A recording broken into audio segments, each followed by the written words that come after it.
7 ગુજરાતનો અવાજ। નમસ્કાર દર્શક મિત્રો, i7 ન્યૂઝ ગુજરાતીની સાથે હું છું આપની સાથે પાયલ બામભણિયા। તો જોઈએ આજના મહત્વના સમાચાર।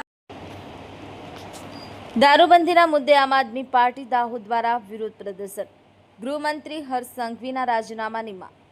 ગુજરાતમાં દારૂબંધી હોવા છતાં અનેક વિસ્તારોમાં ખુલ્લેઆમ દારૂનું વેચાણ થતું હોવાના આક્ષેપ સાથે આમ આદમી પાર્ટી દાહોદ જિલ્લા દ્વારા દારૂબંધીના મુદ્દે વિરોધ પ્રદર્શન કરવામાં આવ્યું હતું।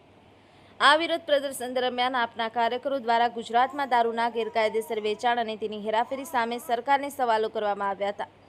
કાર્યકરોએ દારૂબંધીનો કડક અમલ કરો અને ગૃહમંત્રી હર્ષ સંઘવીને રાજીનામું આપો જેવા સૂત્રોચ્ચાર સાથે વિરોધ નોંધાવ્યો। આમ આદમી પાર્ટીના આગેવાનોએ જણાવ્યું હતું કે ગુજરાતમાં દારૂબંધી હોવા છતાં જો ગેરકાયદેસર દારૂનું વેચાણ થઈ રહ્યું હોય તો તેની જવાબદારી સરકાર અને ગૃહ વિભાગની બને છે। રાજ્યમાં કાયદો અને વ્યવસ્થાની સ્થિતિ અંગે સરકાર દ્વારા ગંભીરતાથી પગલાં લેવામાં આવે તેવી માંગ કરવામાં આવી હતી।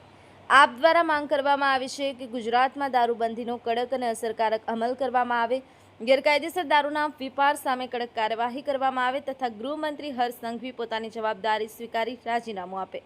વિરોધ પ્રદર્શન દરમિયાન આમ આદમી પાર્ટીના જિલ્લા તથા તાલુકા સ્તરના હોદ્દેદારો અને કાર્યકરો ઉપસ્થિત રહ્યા હતા। i7 news Gujarati Dahod.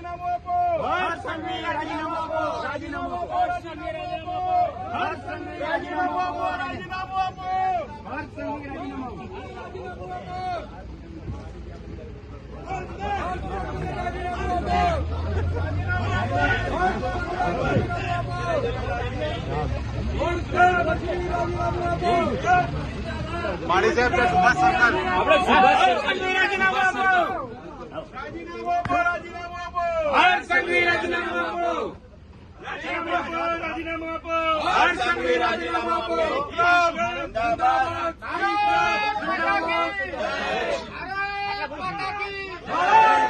ભારત માતા કી જય, ભારત માતા કી જય, ભારત માતા કી જય, જિંદાબાદ, જિંદાબાદ, मातरम, मातरम, लड़ेंगे, जीतेंगे, लड़ेंगे, जीतेंगे, भारत माता की जय, भारत माता की जय।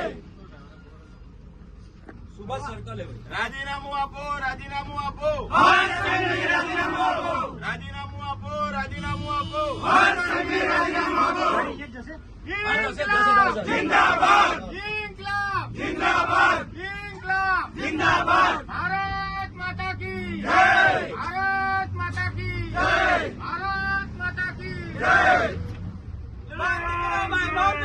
लड़ेंगे, लड़ेंगे, जीतेंगे, जब तक सरकार लड़ती रहेंगे, लड़ेंगे। आ थोड़ा बेने ऊंचा करो, પાછળના ઊંચા કરો બધા।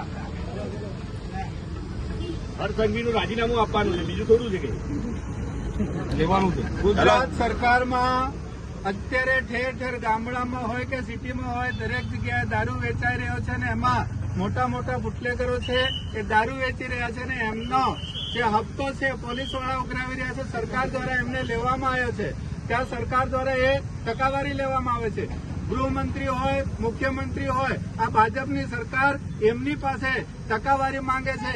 તો એના કારણે અત્યારે જે ભાવનગરમાં જે લઠ્ઠાકાંડ થયું છે એમાં 10 માણસોના જીવ ગયા છે અને સાથે સાથે 40 માણસો દવાખાનામાં છે। આ ગંભીર હાલત એટલા માટે થઈ છે કે ચોરી છુપકેથી આ દારૂ પીવડાવવામાં આવી રહ્યો છે અને એ દારૂ નકલી છે। નકલી હોવાના કારણે આજે અમારા જે ગુજરાતમાં જનતા છે એમના ઘણા બધાના ઘરો બરબાદ થઈ ગયા છે।